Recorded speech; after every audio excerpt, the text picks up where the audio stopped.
Welcome to We're Only Human, the official podcast for the College of Education and Human Sciences here at Oklahoma State University. I'm your host, Alyssa Pena, and today we have a new guest, MacKenzie Jones. She is the Orange Robe recipient, and we're so happy to have you on this podcast today. Thank you. That's pretty exciting. You're killing the game, honestly. I wish I was you. I don't know how, but yeah, a little bit.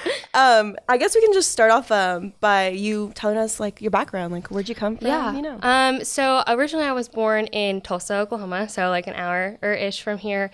We lived there for about 4 years, so can't really tell you much about it. But we lived there for a little bit. My dad got a job in Florida, so it's where I pretty much grew up all the way through in Florida. We went to high school there. My parents still live there. They live in Orlando now. So 3 hours north of where I grew up. But I always kind of felt out of place in Florida. I think it was mostly because we didn't have any seasons. And I was like, wait, where's the cold weather? Where does that come in? And my parents had gone to OSU, and that's where they met. So when I was looking for colleges, it took a second because I wanted my own college. But I was like, oh, I could go back to OSU and I could make that trip back to Oklahoma, kind of do a whole full circle thing. So senior year came around and I was like, Oklahoma or Alabama? And I was like, Oklahoma. Yeah, Oklahoma State. The tour guide, the tour guides here at Oklahoma State are amazing. The tour was what set it over because it just felt like home, So I came back. I started getting my degree in early childhood education, and it was funny. I don't remember if it was part of the what do you call it, the wow, my mind is blanking, the orientation. That's what I was thinking of. I don't remember if it was part of orientation or just part of a class, but somebody had mentioned Orange Robe to me and I was like, yeah, that's never gonna happen. And so it's kind of funny to be here and be like, oh, I kind of did make it this far. It's weird to think about. It feels like yesterday that I was still in Florida thinking about where I wanted to go. Making it literally this far. It's 1,500 miles, and physically far and emotionally far. It's quite a fun time, I would say. That's awesome. Super cool. So do you miss Florida at all? I do not. Really? No, I really don't. From the moment that we moved to Florida, it was the next day we went to the beach and had fun and everything. Yeah. But then the next day I went to my mom and I was like, can we move back to Oklahoma? And she was like, actually, this is where we live now. And I was like, no. Somebody got that wrong. We got to go back. I think for about probably 8 years, I kept a little box under my bed that said reasons to go back to Oklahoma. Oh, that is so sweet. I really wanted to go back. I love Oklahoma. It's the weather is wacky, but we have seasons. Florida, it's either hot or it's hot with the wind. So, yeah, I wanted to come back to Oklahoma, and I think it's just the fact that everybody in Florida is a little bit rude sometimes, the driving's not great, the weather's not great, so I was like, I think I'll probably move back to the Midwest where people are actually oh, hey, how you doing? And actually care, so no, I did not like Florida at all for a really long time. Yeah. So you said your mom and dad met here. Have you met? Is it going to be the same thing? Have you met anyone? I have. Okay. His name is Chandler Griffin. If you're listening, hi. Hi. But yes, we met. He was actually my upstairs neighbor. It's kind of a funny story. I lived in Jones, which is right across the parking lot. And he was my upstairs neighbor, and he made so much noise. So him and his roommates made so much noise at the worst times of night, 2 a.m., 3 a.m. And my roommate and I, we were really close friends at the time. And I was like, what's going on up there? I think we need to send them a letter, because we didn't want, we were freshmen. So I was like, I didn't want to be that person that moves in and then automatically goes to the CM. So I was like, I think maybe we could write them a letter, and then if they don't stop, then we'll go to the CM. So we wrote them a letter, and it was looking back on it, it was the most passive aggressive thing ever. It was so bad. It was hey, I don't want to be a pain and I don't want to go to the CM about it, but if you could keep it down at night, that'd be awesome. If not, kind of got a problem here. That was the gist of it. And so we left the note, and then I think it was 1 or 2 days later, we got a note on our door that was from Chandler, and it was so sorry, if my roommates and I have been causing problems, here's my phone number. If we ever get too noisy, text me and then we'll handle it. Don't go to the CM. Yeah. And I was like, okay, fine. This guy seems kind of cool. And in Jones, they have the shared living rooms. And since he was right above us, we were on the 3rd floor, he was on the 4th floor. when you go up the elevator and you walk out to your room on the 4th floor, you can see everybody down in the shared living room. And he would like come out and like come hang out with us in the living room and do all kinds of fun stuff like that. We would go and play games. Like board games are a big thing that him and I do. And it was fun because we were friends for a couple years. And then like last year he was like, I think we could do something else with this. And I was like, oh, wow. I think you're right. And so it's been a year now and it's really fun. And I would say it's a pretty wacky story because he just went, I mean, he's still in my phone. He still has upstairs neighbor / Chandler. That is so cute. Yeah. So it's like a cute little story of like, oh yeah, he was really obnoxious and loud. Yeah. And then now we live together and it's super fun. And he's not loud anymore. So that's good. How love stories start. Yeah, right? Oh, that is so sweet. Parents, now maybe you. Right. And my mom, trust me, my mom has been making those parallels like since we started dating, because we started dating at the exact same ages that they started dating. Really? And yes. We started dating last year, so I was 20 and he was 23, and that's the exact same age difference as my mom and dad. The only difference in our story really is that they met at work. They used to work at a telemarketing company in town. Where my mom was like his boss, and it was like really funny that they like ended up together. But she's been like, oh, like you guys could follow the same path, and I was like, I think we can push it out a little bit longer. Like, yeah, we can do our own thing. So that is crazy. Mm-hmm. That is so cool. Oh, everybody loves that story. I'm glad I asked. Right? Okay, we got a little off topic. Sorry. No, you're okay. But the Orange Robe recipient. Mm-hmm. It's very impressive. That's what I've heard. Yeah, like, a little bit. I didn't even know about it until like a couple weeks ago. Right. So I was like, wow, crazy. You're not the only one. No, you're not. You're not the only one because I went to one of my faculty mentors yesterday because I picked it up. I just picked it up yesterday, so it's like all fresh out of the package. But I went to one of my faculty mentors and was like, look what I got, and like pulled it out of the bag, and she was like, you're a cap and gown? I was like, no, everybody else wears black and I get to wear orange. And she was like, oh, yeah. So you're not the only one. That's okay. I'm glad I'm not the only one. Yeah. But congrats on that. Thank you. Can you tell us a little bit about the award? Yeah.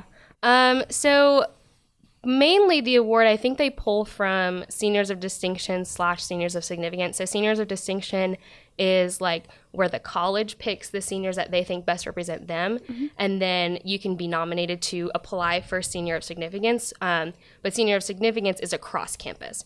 So like Senior of Distinction is like really local to College of Education and Human Sciences. And I feel like they had a few more than like the Senior of Significance across campus. This year there was 50 of us. So it's that bigger chunk of like, a really cool part of the application is that you send in your application and people outside of your college review it to see if like you represent OSU well enough, which I think is really cool because like then it kind of gives you like a sense of like, oh, you did do a good job, because even people that have no idea what you've been doing can see, oh wow, like this person is a really cool person to pick for this. So yeah, it goes from, it's one of those pools, I'm pretty sure, it probably Seniors of Significance since it is a like university wide. And then from whatever pool they pick from, the college picks one person to, I always forget the name of it, but to like carry in the flag for the college. Oh, cool. It has like the name of the flag on it, and you like get to wear the orange robe and everything. Yeah, so basically you get pulled from the pool of people, you wear the orange gown, you get to be the first person from that college to like have their name read. And that's pretty much all I know about it either. But yeah, it is cool. I'm also very nervous about tripping with the that would be like my biggest fear. Yeah, especially my parents bought me new shoes for it, so I'm like, maybe I should break these in a little bit. But yeah, it'll be fun, and I'll get to kind of like stand behind Dr. Strum and be like, hey, hello, how you doing? My name's MacKenzie. Yeah, right. Like, here's my phone number if you ever need anything. Like, let me know. But yeah, I think that's pretty much the gist of it. Beyond that, there's another award. We have so many on campus, but there's another one called Outstanding Student or Outstanding Senior. Pretty sure it's Outstanding Senior, and that's one where you interview for. The ones before that are applications, and then like the orange robe, the orange gown person is random, but everything else is like a application, and this one will be an interview, so I'm going to interview for that in January and see. I mean, yeah, I hope so too. We'll see how it goes. I mean, I already graduated by then, but it will be like another thing to just kind of check off the list, you know. Killing the game. Yeah, I mean, it's taken a lot to get to this point. Yeah. So, how do you think you've left your mark here at OSU? Oh, that's a great question. One of the biggest things that I have done on campus and I have written about in all of my applications so far is Camp Cowboy. I've been a Camp Cowboy counselor. I did it for 2 years. Really wish I could have done it again this summer, but they were like, no, you're too old. Like, you graduated, your time is done. Kind of salty, but it's okay. And I would say that's the biggest, just because all of those incoming freshmen, even after they are my campers, like, they still like text me and are like, hey, where's a good place to study for finals? Or like, I saw, actually on my way in here, I saw one of my campers like coming from the gym, and I was just like, oh, hi. I really wanted to like stop and talk to him for a second, but I was like, I can't. Like, I gotta go. Like, just through the car window, I was like, gotta go. Hi, but bye. But yeah, I would say that because not only was it a chance for me to meet like incoming freshmen and kind of settle their nerves about coming to OSU, which was like my big fear.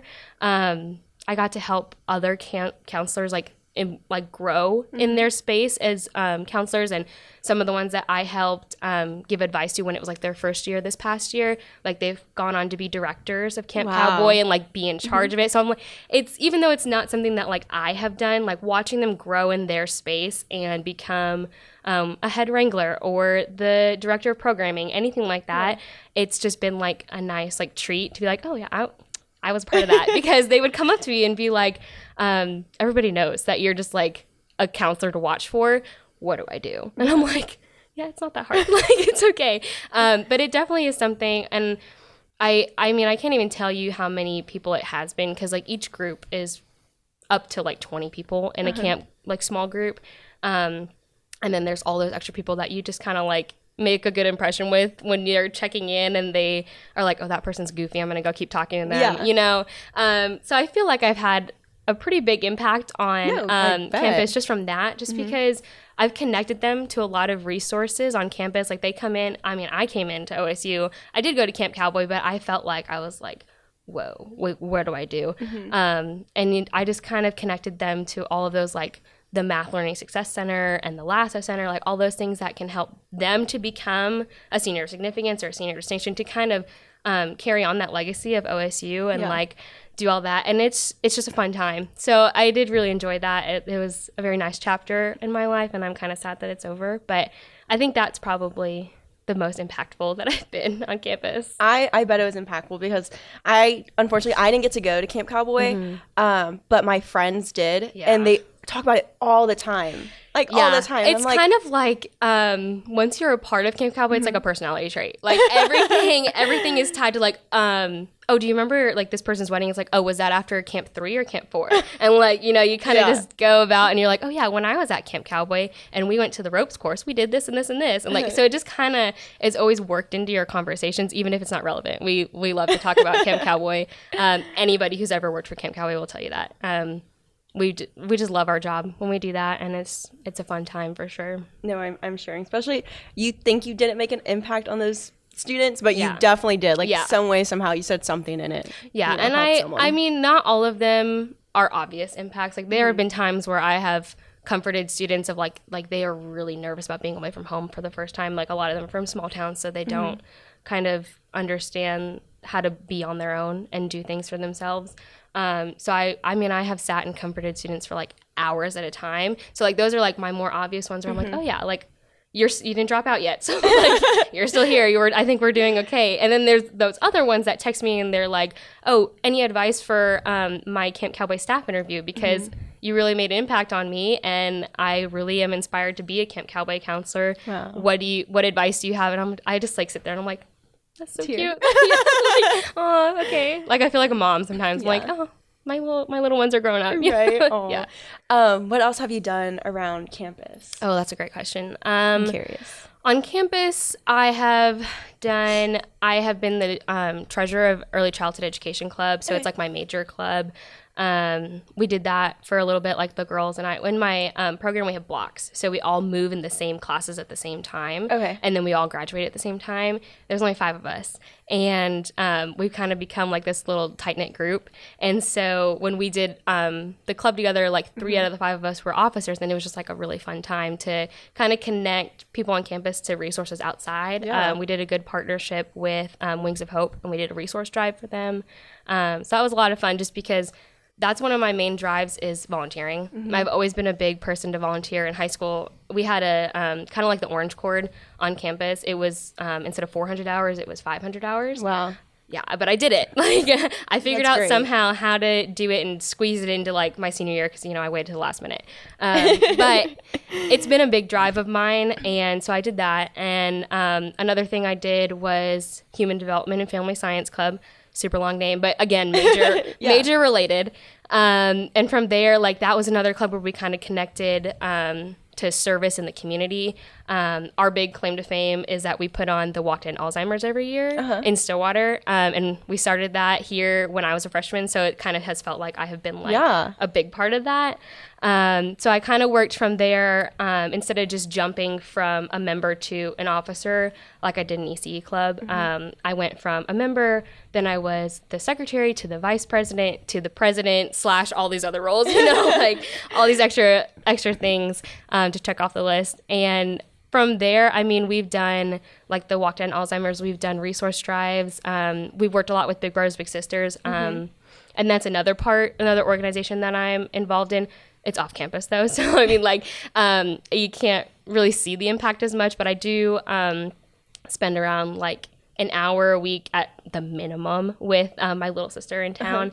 And it's a really fun thing. And I think we've had maybe 1 or 2 extra matches come from the club.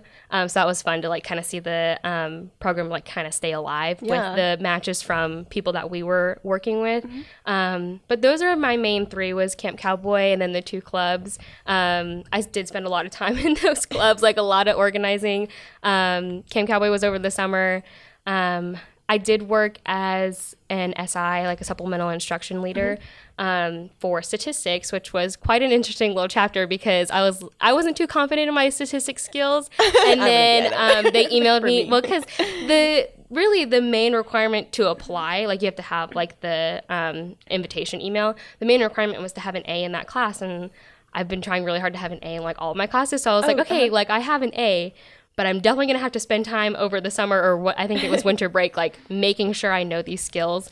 And that was fun too, just because it had students from all grades or classifications, had students from across campus, all these different majors, and they would come to my sessions. And originally, because it was in the middle of COVID, I was online. So I didn't really get to see anybody very often, but there was like countless times where people would come and be like, I have no clue what's going on. And I'd be like, let me tell you, like, it took me a second too. Don't worry, like you'll get there. But yeah, so I did that for a whole year, for fall and spring. And then I think my other main thing on campus was working with, it was called the Child Trauma Prevention Laboratory on campus. It was actually in the basement of NRD, like the main building. And that was working with Dr. Lana Beasley. And it was a really fun time. We did a lot of research projects, and I got to work on transcribing, so like listening to the audio and making a script of what people were saying about like the research that was coming in.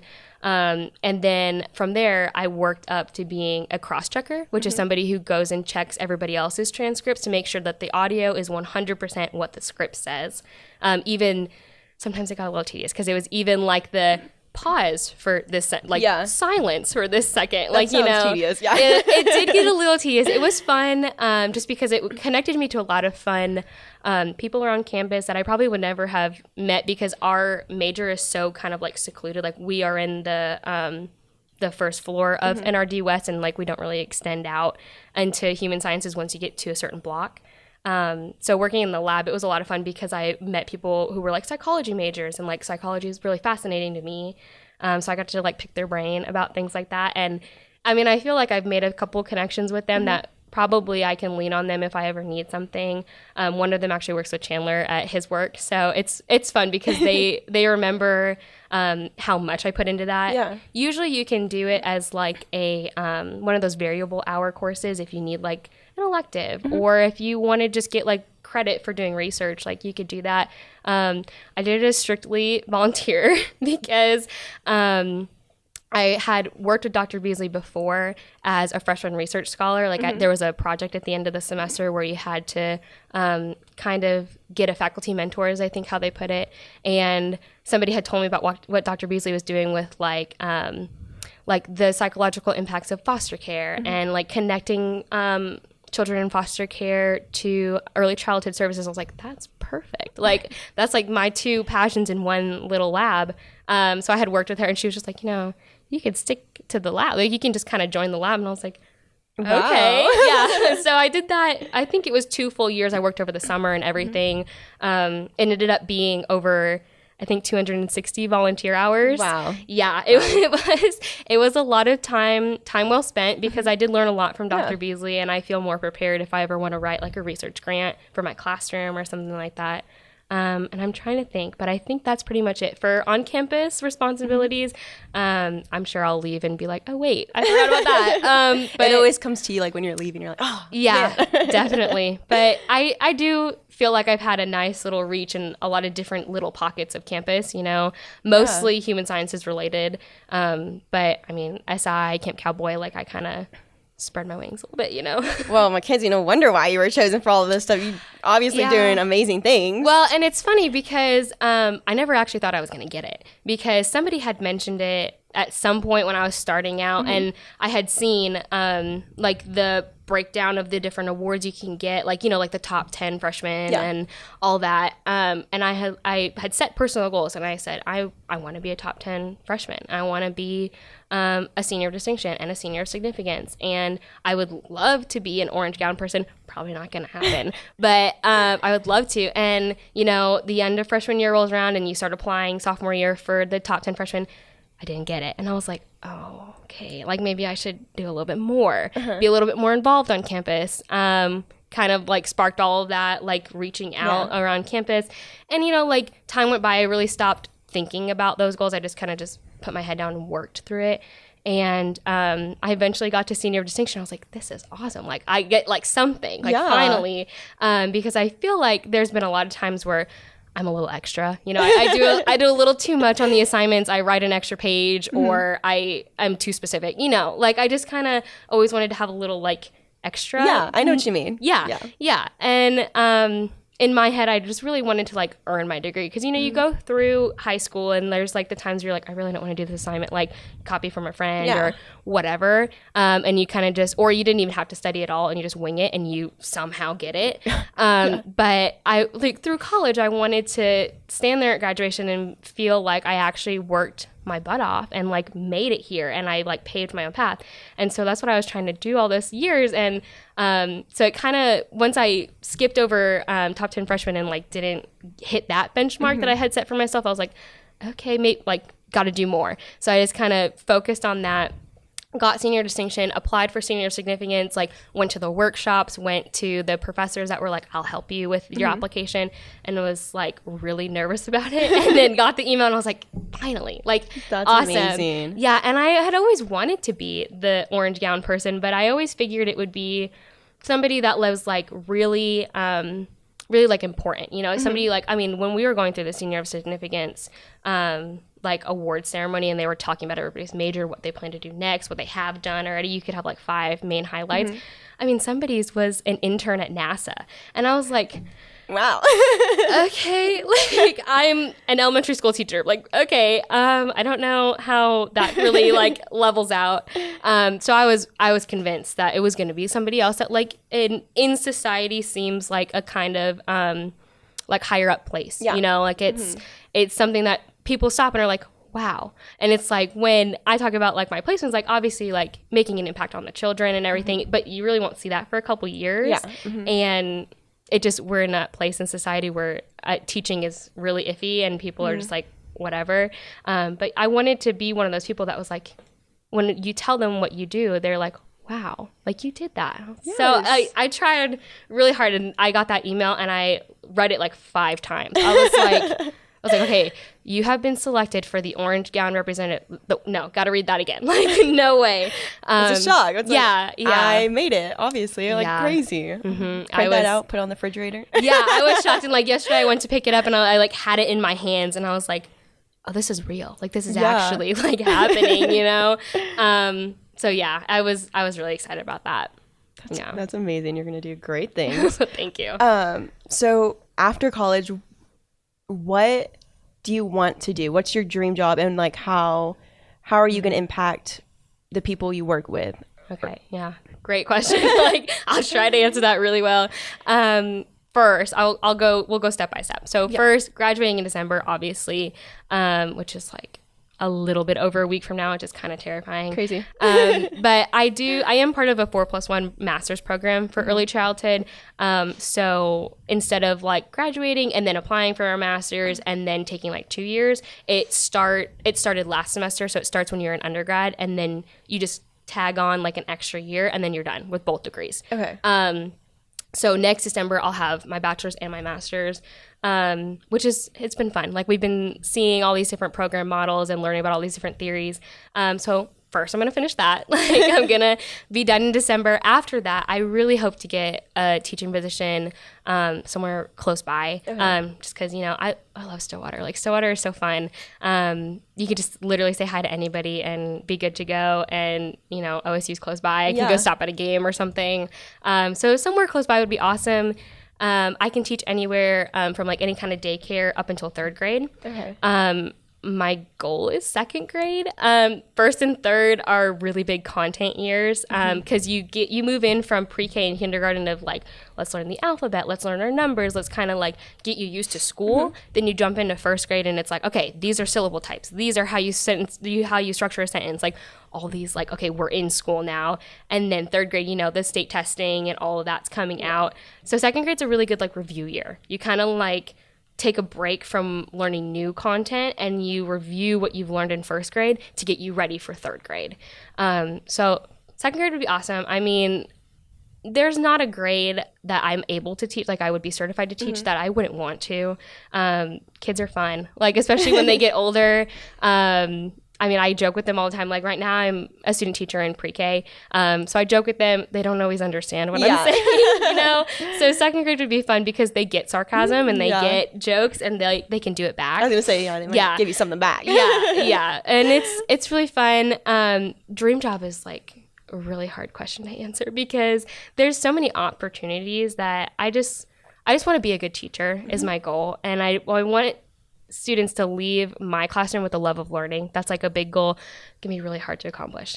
Like, you got it. Really hard. Thank you. Like, but I do want them to love learning new things, even if it's not like in school, like any of like the scripted curriculum or anything. If they're just like, hey, I saw an acorn outside. What's an acorn? Let's learn about that. And like just creating that sense that it's okay to be curious, and you don't have to like be thinking about, oh, that acorn has exactly how many, can you count those cones for me? Can you count the little scales?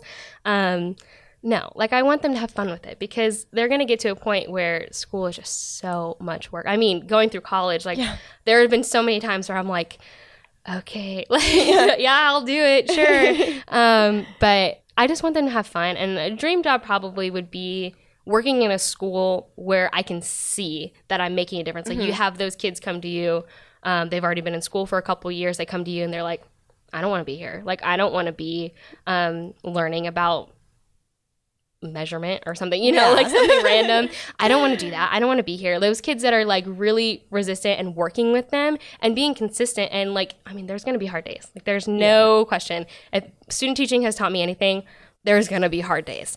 But just taking those kids and still having faith in the fact that they can make it somewhere and they can, I mean, even if they know no letters or numbers, they have no motivation, like still trying and working with them and eventually getting to the end of the year and they're like, you're my favorite teacher, or like best feeling, or like I really appreciated being a part of your class, or them bringing something to you and saying, I'm so excited about this and I'm so excited for next year because your class really helped me, whatever, like something like that.